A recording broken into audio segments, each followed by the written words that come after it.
Hello and welcome to Nerdarchy for Nerds by Nerds. I'm Nerdicus Dave, and today I'm joined by Wyrmworks Dale. How are you doing today? Good. Happy to be here. You guys currently have a Kickstarter going on, which people can check out. There's links in the description, as always, to the Kickstarter as well as other things. The Kickstarter is Limitless Heroics, a better worlds via dice and disabilities for 5e. I also feel morally obligated to let you know we also have a Kickstarter going on. A link is also in the description. Can't talk today, which you can go check out as well. Before we jump into it, why don't you introduce yourself and tell people a little bit about you? Sure. I'm Dale Critchley, the owner and chief tea drinker of Wormworks Publishing, and we are dedicated to helping you make others' lives better using tabletop role-playing games. And so our big project that we're doing right now is Limitless Heroics, and basically the idea is to in your 5th edition game, we wanted to make it easy for you to, if you want to include disabled characters, you want to include characters with various forms of mental illness, you want to include characters with neurodivergence, and have a way to do that accurately, and of course accurately is as close as D&D mechanics will allow, but so that you can look at those mechanics, say, you know what, that's kind of what my experience is like. And I like to be able to share that experience with others and help them understand me a little better. Or if you're not, maybe that's not your experience, but you'd like to learn more about it because you know somebody that has that experience, or you just want to just learn more in general. Or you want to, or maybe you're a DM that and you say, I don't have any disabled characters, even like NPCs in my world, and I'd kind of like to include them, but I don't know where to start. I think a lot of people are reluctant to include them because they don't know how, and they want to do it right. They want to be sensitive, and they're afraid that they're going to do it wrong, and so then they don't do it at all. And so that's totally understandable. And so we wanted to help people feel confident that, yeah, you can include them, and it's great if you want to include them, and you don't have to. And I want to emphasize that too. There's people that go, I wouldn't use this. Okay, fine, don't. But for those that want to, we want to help you do that. And so we developed this system in order to do that. That is. This more than just sort of the 5e mechanics of blindness, you have disadvantage on everything, and so we made it a little more granular because people's experiences vary considerably, where you have, using blindness as a great example, that blindness can be you can't see anything, or it could be that like what we often use the term legally blind, where you can see, but just not very well, but you can navigate somewhat. And so there's this whole range, and just about every we've kind of batted around different terms, symptom or trait or experience, but whatever term you want to use, there's a spectrum of it. And we often use that term with autism, and we did include autism and all of the different expressions of it in the book to the best of our ability. But we also, that's true of just about anything. And so we wanted to include that, and we also wanted to the way that the existing mechanics are more for if you. Like, again, using the blindness example, you're suddenly blinded. It's the equivalent of someone just flashed a strobe light in your eyes, and you were already in a fairly dark room. You can't see anything. You're not used to navigating without using your eyes primarily. That's going to be pretty disorienting and problematic. But if you've been blind for a number of years or even your whole life, that's gonna, your experience is different. And so we wanted to capture that idea, so that to help people recognize that just because you have some form of disability, that doesn't mean that you're helpless. So how did you go about like coming up with the rules, putting everything together, and like researching and making sure that you're, addressing and dealing with this stuff in kind of like a responsible and compassionate way? Yeah. So to begin with, when I first started this project out, this was just kind of a hobby thing that I started. That I saw how little there was of this kind of thing. There's just kind of a handful of bits and pieces around, and like when I say handful, I mean like less than a half a dozen that I could find, and so I thought, it'd be really nice to have something a little more comprehensive. I have kids that have rare disabilities that you're not going to find people looking for ways to represent that stuff because no one's ever heard of it before. And so I thought, okay, how can we encapsulate the whole range of different experiences? And so I started looking, just reading about different disabilities and neurodiversity and things. And I found that there's a lot of overlap and I'm just going to use for now the term symptoms, and I don't mean any negative connotation by that. In the book, we're using the word traits now, but like, for example, you might have chronic pain, and your chronic pain might be because of any number of different causes, right? And so I said, okay, but if we can sort of narrow it down to these specific symptoms, then you can actually you can sort of combine them, mix and match in a sense, to represent either a real world experience, or because it's a fantasy world, maybe the combinations there are different, or even there's other disabilities that are more sort of magical or fantastical in a sense, but are kind of analogous to real world experiences too. And so I started with that and just compiling a list, and I went through just everything I could find of these different lists of different diagnoses and things like that, and just putting together a list of symptoms, and ended up with over 450, and then group them the best we could. All right. And then I started talking to people, and I put the word out on social media and stuff. And I started reaching out and saying, if you would like to talk to me about how your experience could be represented in game, get in touch with me. And I had a whole bunch of people say, that sounds really awesome. I would love to be a part of that. And so I'd kind of, based on what I'd read so far, and I'd research each symptom using, medical journals and online resources from, oftentimes it was like a society or something like that, specifically for people with that experience, and see what they had to say about it, how they described it. And I look for blogs of people that have that experience talking about their experience. And I'd use that to kind of come up with this base idea. And then I'd share it with people that have that experience and say, okay, does this match up with your experience? And sometimes they go, yeah. I mean, I had people say, this is what happens in my head every day. And other people go, not exactly.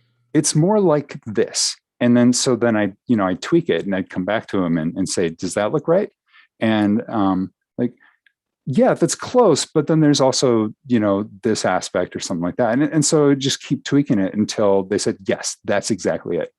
And of course, you have with any given experience, different people experience in slightly different ways.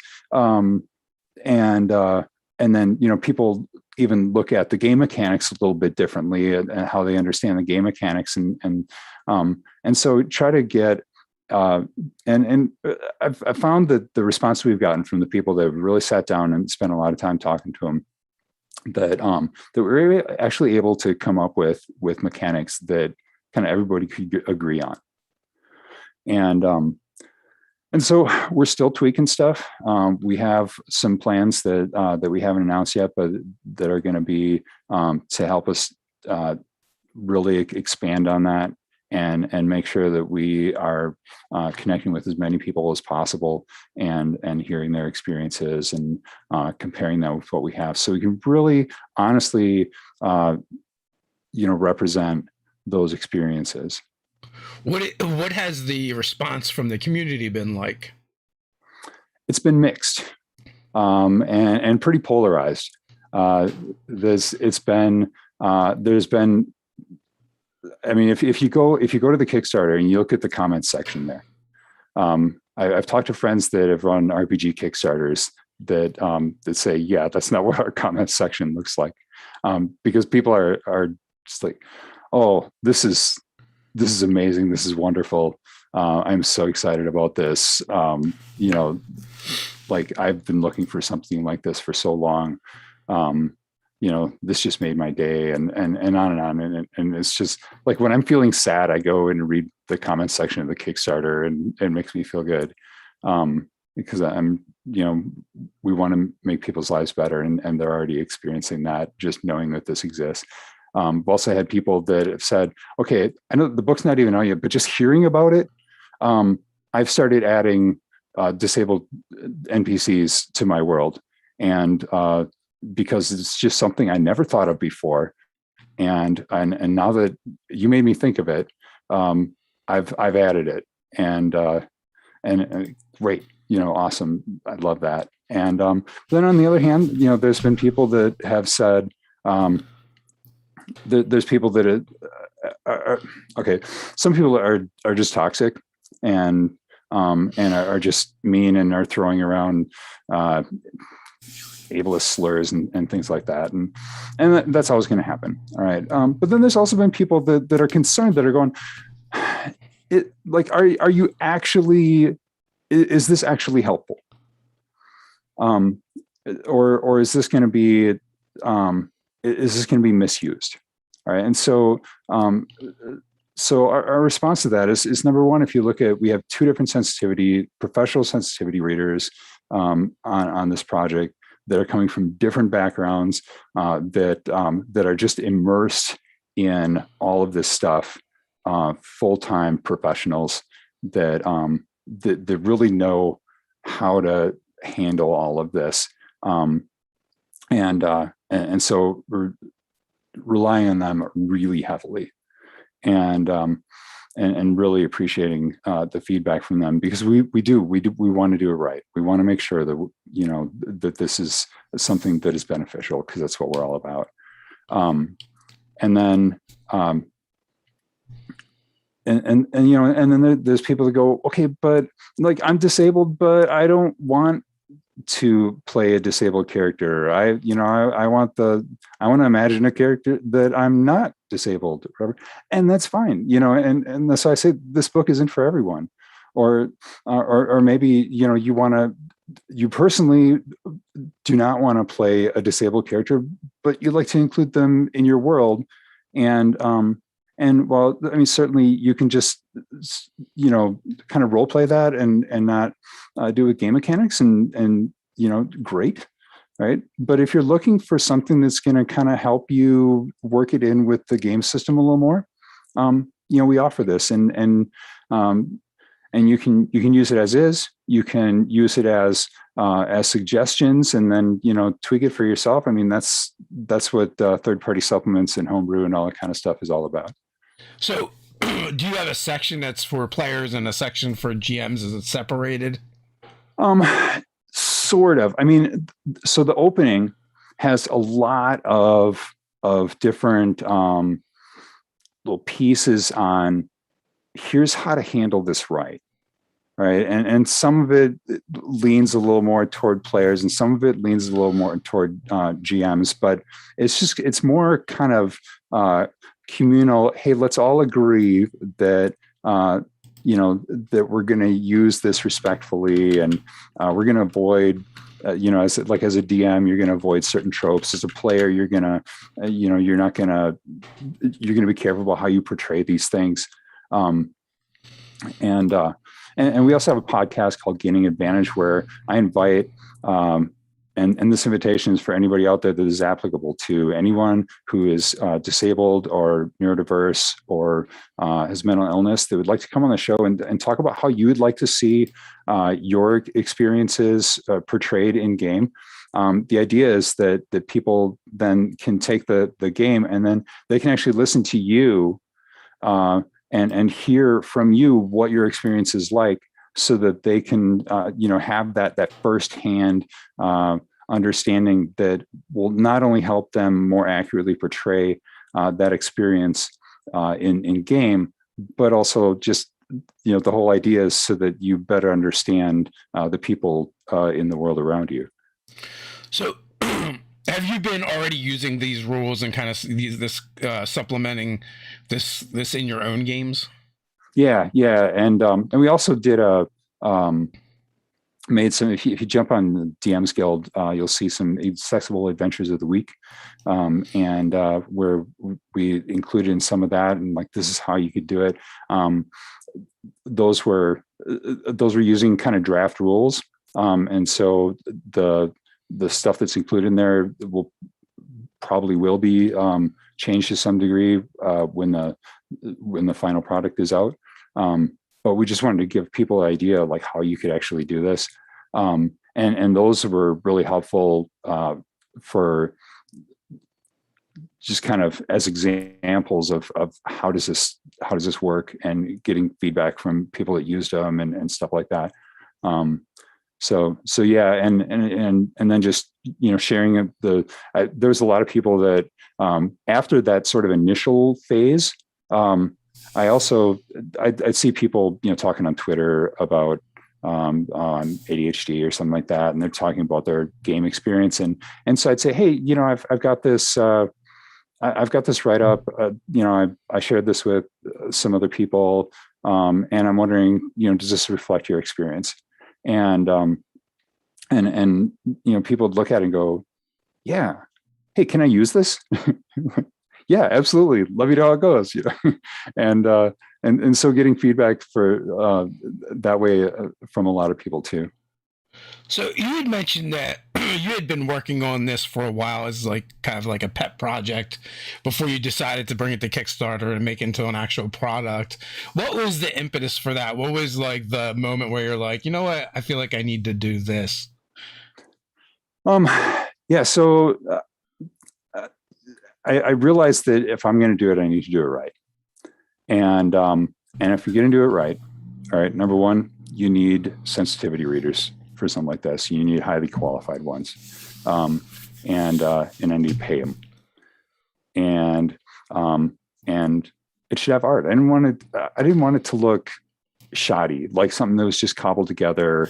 Like I wanted to be something that people would say, yeah, this is cool, and I really want to use this. And so that means I need artists, and I need a good editor, and I need a layout artist, and and so I'm totaling all that up, and this is going to cost a lot of money because I want to pay them fairly too, and I really want, because this is all about representation, I want representation in the creation of the product too. And so I want the staff that I hire to all be people that who fit into those experiences, those demographics. And that got back to a lot of times, I have artists say, boy, I've been overlooked for so many projects because just because of my disability, they didn't want to hire me. And so I'm so happy to be a part of this. And, or they just, for some reason, if you have a disability, then, you don't deserve to be paid as much or something like that. And so, my goal was to fairly pay people, to include them. And so to do that, I need money to do it.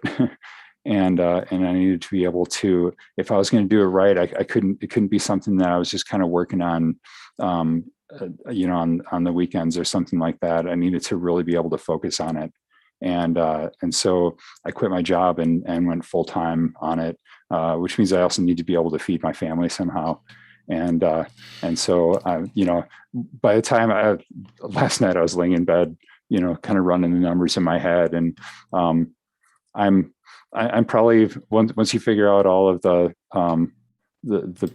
time that I've taken off of work and stuff like that, it probably works out to about minimum wage for me. If you're lucky. Yeah. So, it's not, there's people that, that said, oh, this is, you're exploiting disabled people, making money off them. I'm trying to scrape by, but I'm hoping that everyone else benefits a whole lot more than I do from it. I mean, I've heard the outcry for the, for including more of this kind of content into the game. Even so far as that people think that Wizards should actually do it. I mean, I don't know that at the end of the day, it's a business it's a big enough market for Wizards to do it, but it does create a space for independent creators to come in and that are passionate about it, and then create for people to use and add to their games. So I know you yourself are doing. There's several others out there that are doing it as well, and I've seen that they've made like small strides in that direction. So like I said, I don't know if it's enough of a market share for them, but I'm happy that it creates a space for others to step in and be able to create. So, I appreciate that you and others are doing it. I've always had like mixed feelings about disabilities in games. Not in the sense, like, I've always tried to like throw in NPCs here and there, probably not as often. I think for most of us, it's just like out of sight, out of mind. So you just don't think about it. It's not like to put it in your game. It usually has to be like really intentional. Mm-hmm. Yeah, no, absolutely. And that's something that, like I said, I've had people say, I never even thought about this. And to be honest, neither did I. All right. Until the Combat wheelchair came out.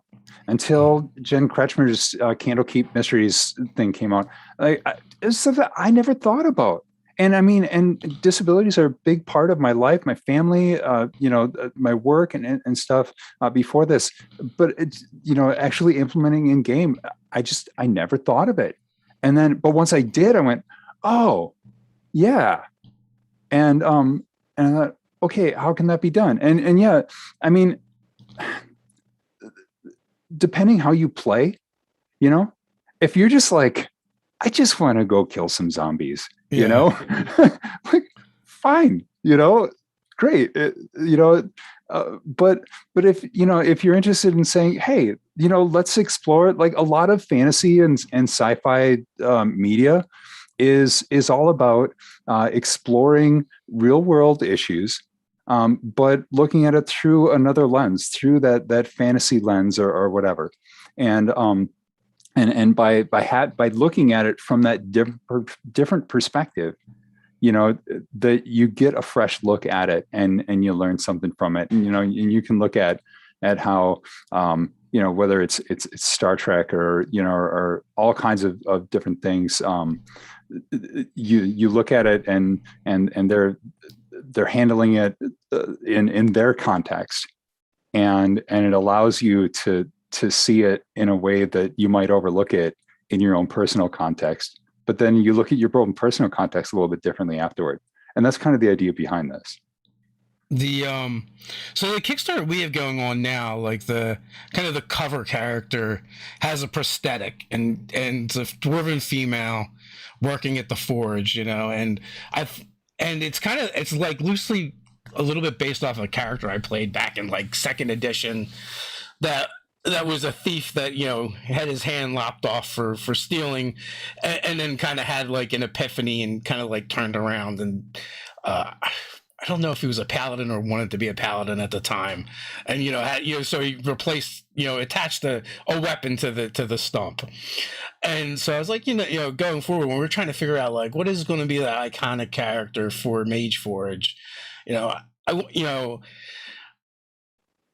for us, like we had, we kind of we favor dwarves, but I was like, everyone uses a dwarf when it comes to magic items. So like, what can we do? And also, like in our worlds, we prefer we prefer our dwarven women with beards. So it's like, you know what, let's run with that. And I was like, well, what if they had a prosthetic, and like they had a lot of prosthetics and they just switched them out depending on the tool that they needed for the job. And it seems like a very like dwarf thing to do as well. Oh yeah, yeah, absolutely.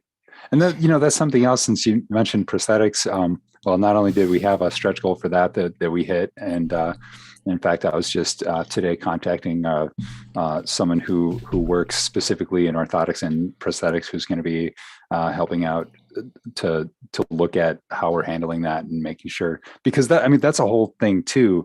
The way that that assistive devices in general are portrayed, because you have like the sort of classic Luke Skywalker. He gets his hand cut off and then he gets his robot hand, and except for the fact that he's wearing a black glove there, like there's no, they're touching and his fingers respond perfectly, and and so I was like, well, okay, is that really even a prosthetic at that point? Whereas in real life, prosthetics are or whether it's prosthetics or other assistive devices, like they have trade-offs, or medication, and or whatever it is, that you use to help you. A lot of times there's trade-offs. Medications have side effects, or the longer you use them, the less effective they are, right? Or they can wear off at inopportune times. And so, example, we have potions that kind of mimic real world medications to some degree, but they could wear off when it's not convenient, just like in real life. And with prosthetics, a lot of times a prosthetic arm or leg or whatever, they can be awkward. They can be heavy. They can they have some function. You talked about kind of swapping things out, and and a lot of times it's like, okay, am I going for cosmetic? Am I going for something that allows me to grip things, or what? And it's generally you can get kind of one function, and also it can become uncomfortable after a while too. So it's not the sort of thing you just sort of strap it on and forget about it. You take it off when you don't need it and stuff. And and so we wanted to capture that concept in game 2. And so we have there's going to be over 100 magic items now, various fantasy magic items.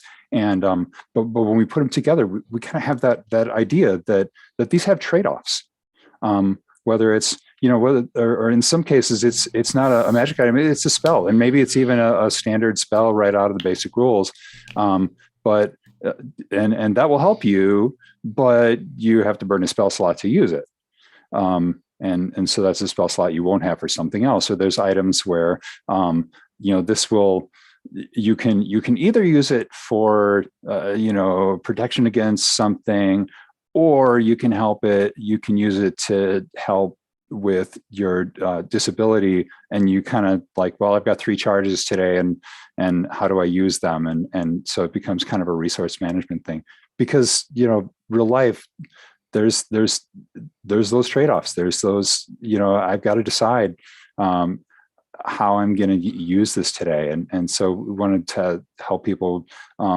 understand and recognize and kind of share that experience of that trade-off that's inherent with assistive devices. So that's interesting. That's definitely something I'm curious about, because a lot of times it seems like people want to maybe add disabilities into their games, but they're not really disabilities because there's no negative effects to it. Yeah.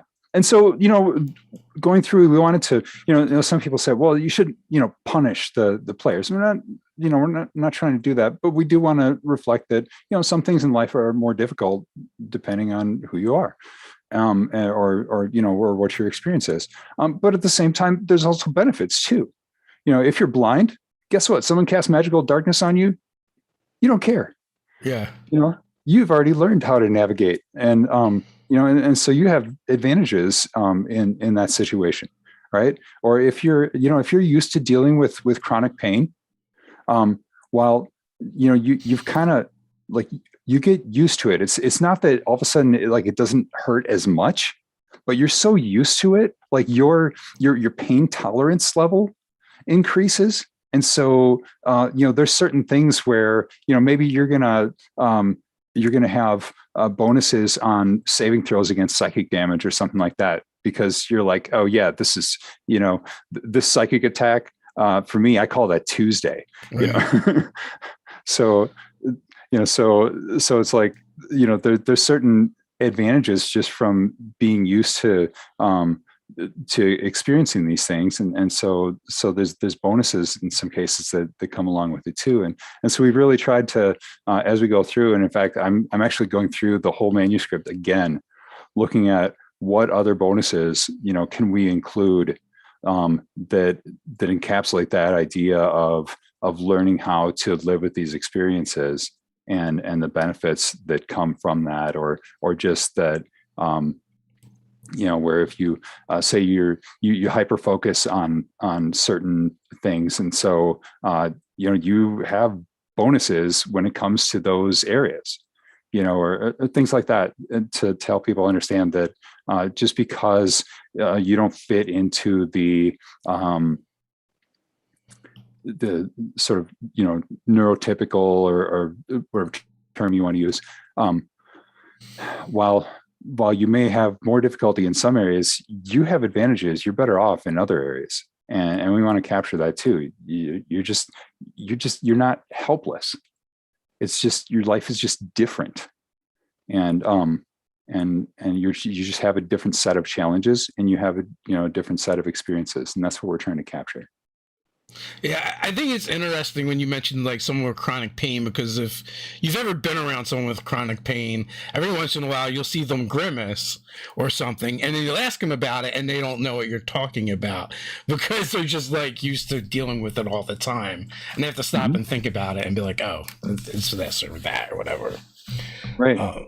Yeah, and that can be with depression, anxiety, that kind of stuff too, that you're used to dealing with it, and it's it can be really challenging to deal with. But then when stuff comes along that for a lot of people would just stop them in their tracks, for you, it's like, oh, this is just one more thing on the pile.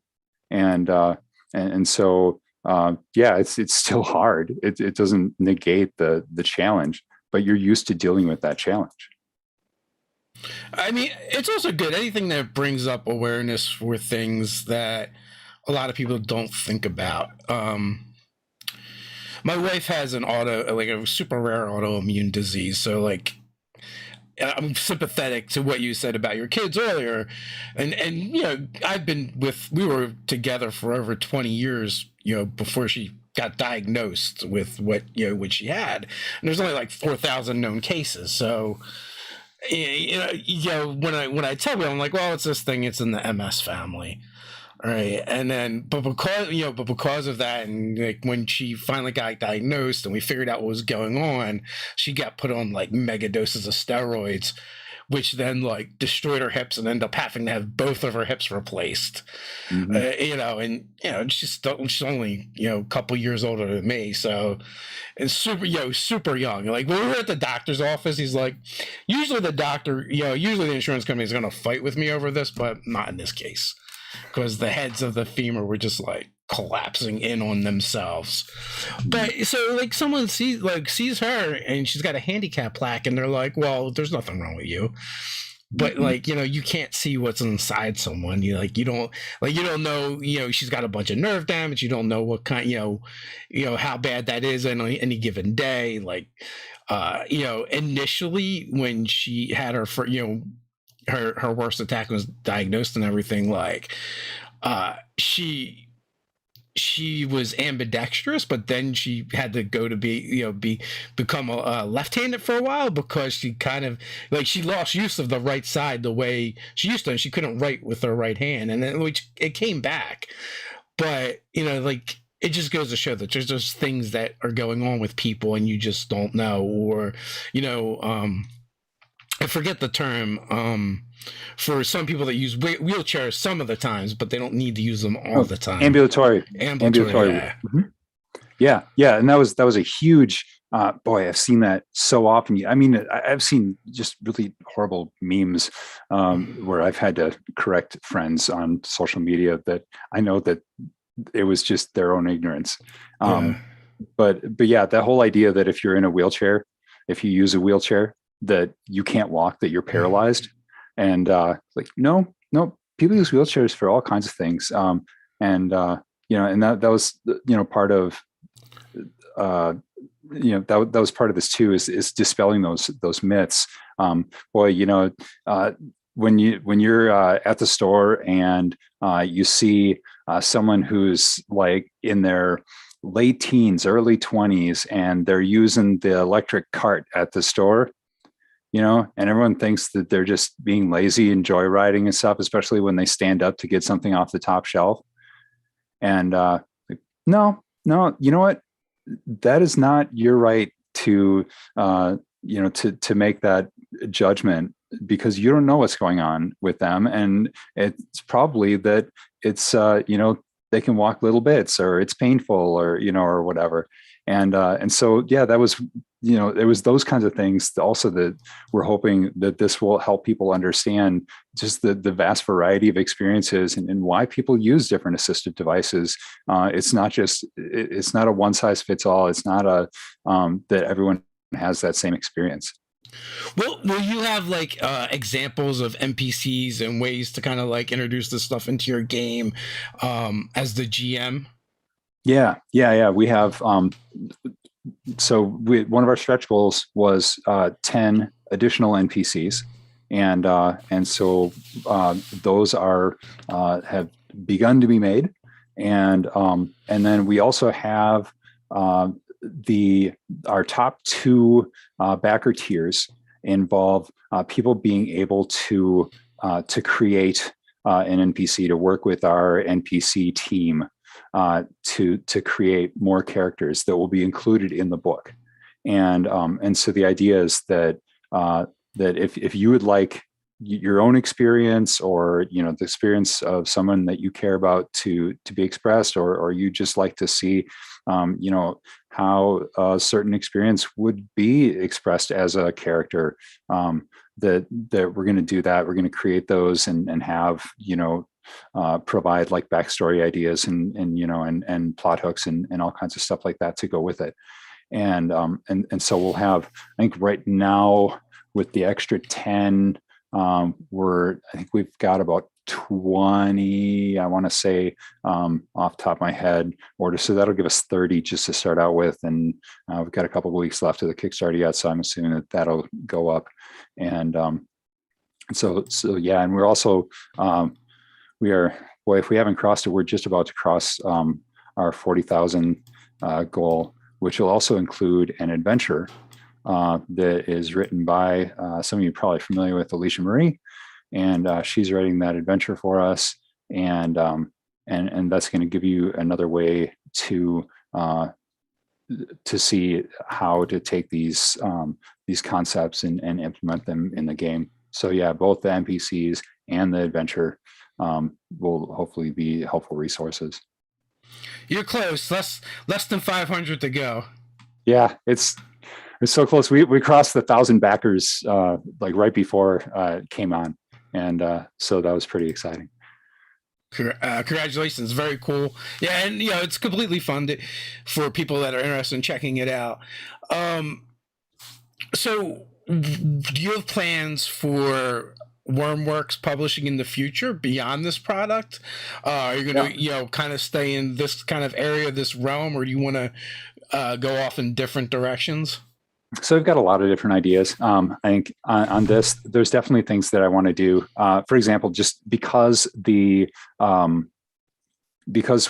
operating under the OGL, all right, we can only include stuff that's included in the basic rules. And so I want to do some blog posts on how how you could use other, spells and things like that, that I can talk about in a blog post, but I can't talk about in in a book. Yeah. uh, and and talk about how some of the other ways that things could be implemented to expand on that. Boy, I would love to, if people are doing actual plays and want to use this stuff, man, I would love to help them out, to work with them. And I'm hoping to do within the next year, to take, sort of after we get all of this, the fulfillment stuff done, and actually get the book in people's hands and stuff like that. I want to take a look at the NPCs that we end up having with this, and say, how many of these could we make some really cool miniatures of, and get some miniatures of disabled characters out there, and maybe, I don't know, do another Kickstarter or some other way to promote that. But then we've also, there's other ideas. There's things we'd like to do kind of beyond the disability realm. I'm actually, I haven't announced this anywhere else, so this is an exclusive for you. I'm actually working on putting together some children's books that emphasize personal, that you're valuable, and you're lovable, and you're capable, and using kind of D&D monsters and characters and stuff like that. Yeah, I've got a grandson that I'd love to get some board books in his hands with some D&D stuff in it, but stuff that has a positive message that the parents can read to their kids, and just encourage them in different ways. I want to work with community organizations to help them to use, to get more kind of D&D groups going, and help them to, here's how you could use this beneficially. We've had some like therapists reach out to us that we're in talks with, to see how we can partner with them. So there's just a lot of very broad, different concepts that we'd like to explore. You look very young for a grandpop. I turned 50 this year, so yeah, nice. Now you kind of like briefly touched on it, and I don't know if this is something you want to talk about or go into at all, but in addition to having some of this stuff in your personal life, in your professional life, and in your careers, you've also dealt with it as well. Is that something you want to speak to? Yeah, sure. So I'll preface it with a little story. A number of years ago, I was looking for a gaming group. I was living down in St. Louis, and so I found a gaming group online. They're playing Shadowrun, and I love Shadowrun, and so I connected with them, and and we're playing, and we're having a good time, and then they're like, "So, what do you do for a living?" And I said, "Okay, so usually when I tell people, they get kind of weird and uncomfortable, and so I'll tell you, but I don't want you to think of me as I want your experience with me to be what based on how you've experienced me so far, and not based on any kind of preconceived notions about that." And they're like, "Okay," and I said, "I'm a pastor," and they're like, "Oh, I thought you were gonna say you're a stripper or something." And so yeah, I've worked with in doing that. I've worked with people of all ages, and had a lot of opportunity in different places that I've served to help people with disabilities, and that my most recent position was specifically working with youth, and we spent a lot of time working with just kids from, in the term that tends to get used is at risk, and I'm not a big fan of that term, but the idea was people that are just, have their lives are challenging. And so just helping them with navigate different things like that. And that definitely, spoke to this project too. So, and then I also, after I left there, I worked at a group home for 6 months. And that was definitely something that spoke to this project as well. So, as a fellow old guy, I don't know if you've explored TikTok at all. There's a pretty vibrant D&D community over there, and one of the people I had on from a guest is RPG Mom, and she tends to swear a lot. Runs a Vampire the Masquerade game and a lot of tattoos, and we're talking and it's like, oh, and I'm a reverend as well. So I'm like, oh no, this is the weirdest reverend I've ever met, but in a good way. So all walks of life. Yep. Yeah, absolutely. And and I have to say my experience, 22 years of doing that, I learned what people need most of all is hope. And they need to know that they're loved. And so that's, whether you share my belief system or not, that what's important to me is that that you're valuable as a person. And so that's what we're about. Were you a gamer during the Satanic Panic? Oh, yes, I was. In fact, I got started in 1982, and I was in like 5th grade. And we used to, I have a great story about that. So we used to, we didn't have the books or anything like that. Like, I couldn't afford the books and my mom wouldn't let me buy them. But so when we had indoor recesses, right, we would,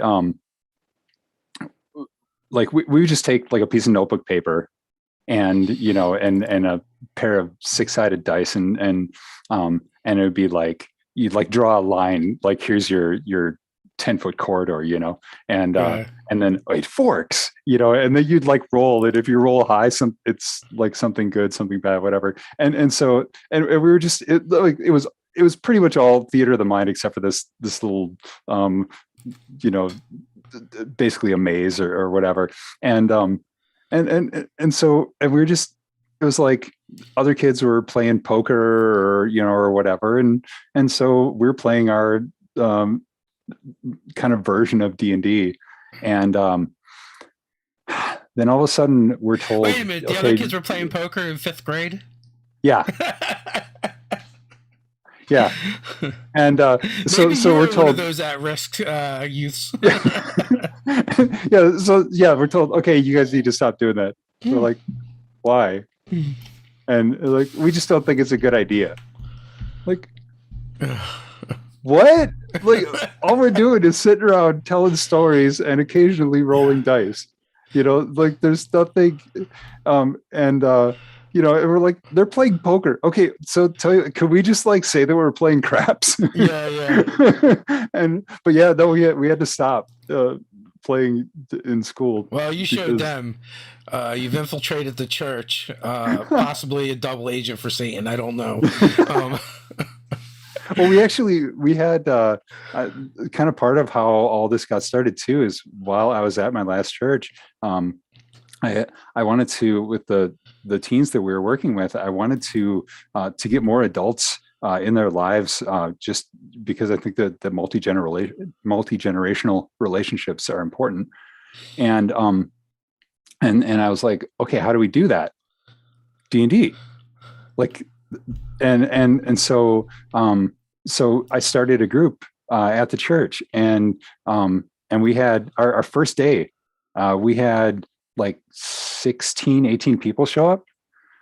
And so we had two tables, and pretty quickly moved to 3 tables running at the same time. And and we were all in the same campaign world and stuff. So there's kind of like overlap of the different parties of where stuff that one would do would affect another one. It was really cool, and everyone was having a great time. We had this really nice mix of different ages at each table, different levels of experience, and everyone's just all working together. And it was just like everyone was just super enjoying it, and it was going great. And then like people started asking questions, and I mean, this is 2019, and and they're like, oh, but D&D and stuff, and so it's just like, just come and see, right? Just come and watch it. I've encountered that recently still with like some of my wife's family. I forget it was in the before times, whatever family thing we were at, and one of them was like, oh, that D&D, I don't know about that. And I'm like, hard eye roll.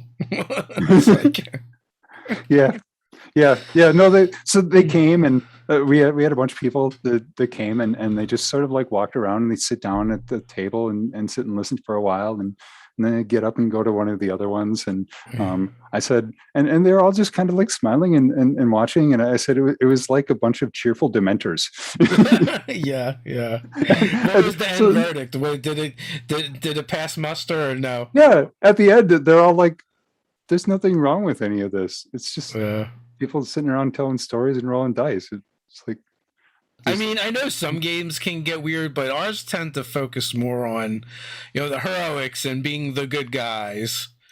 Well, right. And, it all depends on how you run the game too, and so we were pretty deliberate, especially in that context of, we want to promote, we want to encourage people and promote, pro-social values and inclusion and all those kinds of things. And so, so that was part of how we put the games together. Although that night, one of the tables I did not know decided that one of the villains that they ran into were cultists. I found out afterward. I'm like, are you kidding? But it was okay. It wasn't a problem. But they're the bad guys anyway, right? So it's like, right, yeah. You're fighting against the cultists. You're not joining them. Yeah. So no, I remember when I was in college. And I was living with my dad over the summer, and I'd still on the weekends go down to the student union, and I had, and you talk about multi-generational. I had friends that were like in their 30s and 40s that would come and pick me up to take me down to the union, and he's like, "Huh? How come you're not hanging out with people your own age?" I'm like, because the people from my dorm and stuff were mostly just getting drunk on weekends, and that's just not my thing. And he's like, okay. But he's like, he was still, like, is this okay? I'm just trying to figure out like what this is all about, and what's the big deal and all this kind of stuff.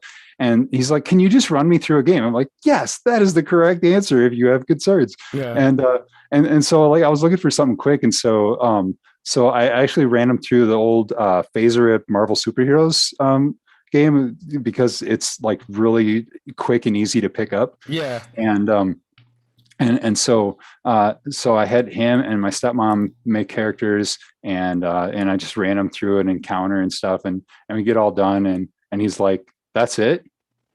I was like, well, you add some story elements to it and stuff like that, but yeah, that's the gist of it. And he's like, what's wrong with that? Nothing. Yeah. That's the point. He's like, okay, I mean, like, it's not my thing, but I can see why you like it, and there's nothing wrong with it. It is bizarre what, people's reactions to things. Especially if in your history you burn people alive. Like, I mean, like, we're just throwing some funny shaped dice and telling stories, right? It might be a little weird, but no one's getting hurt. And even like the kind of like me and Ted kind of got together because, I'm married to his sister, but even before that, we started a D&D group together with, not like one of my buddies that's my age. He's a little bit younger than me, and then like my youngest brother, which is like 8 years younger than me. So like when I was in my early 20s, like, the age range from our table was like high school age to kind of like past college, I guess.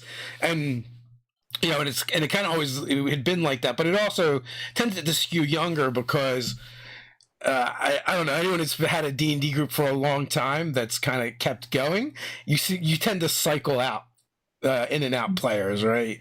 People come in, people go, and you know, because the new players would generally come through Ted or Ryan, you know, they were like coming from high school or college. So we'd get like, you know, like you said, the multi-generational, I mean, not quite as big of a gap, but, you know, and then like, you know, a couple people that were like more like my age or even a little bit older.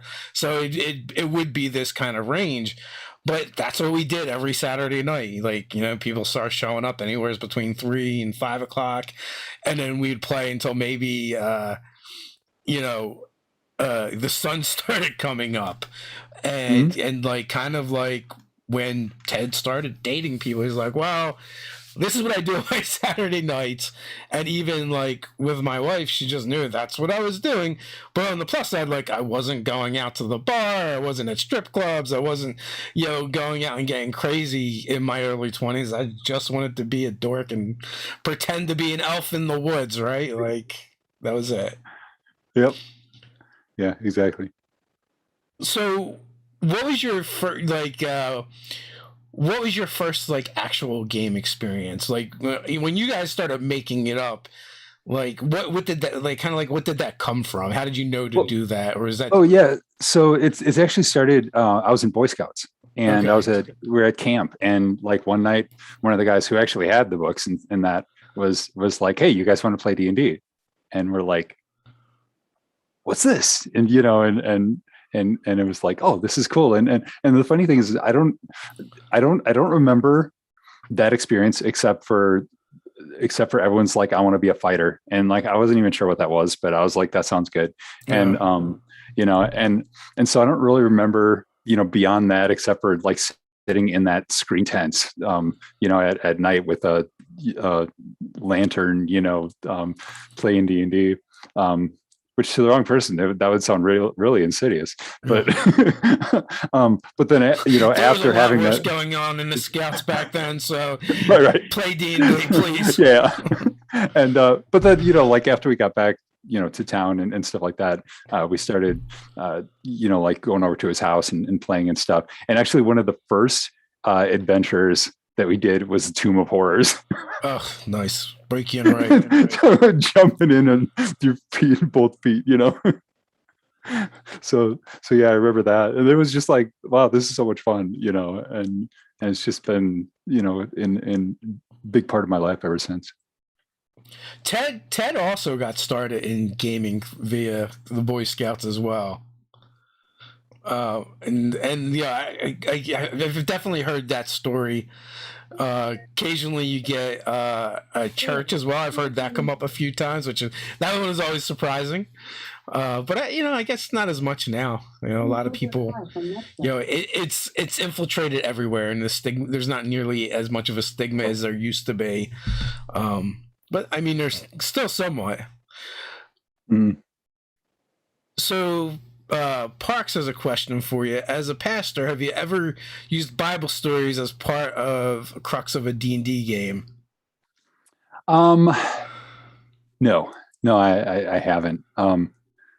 It's I have implemented just like concepts of self-sacrifice and some things like that, but not like the actual stories.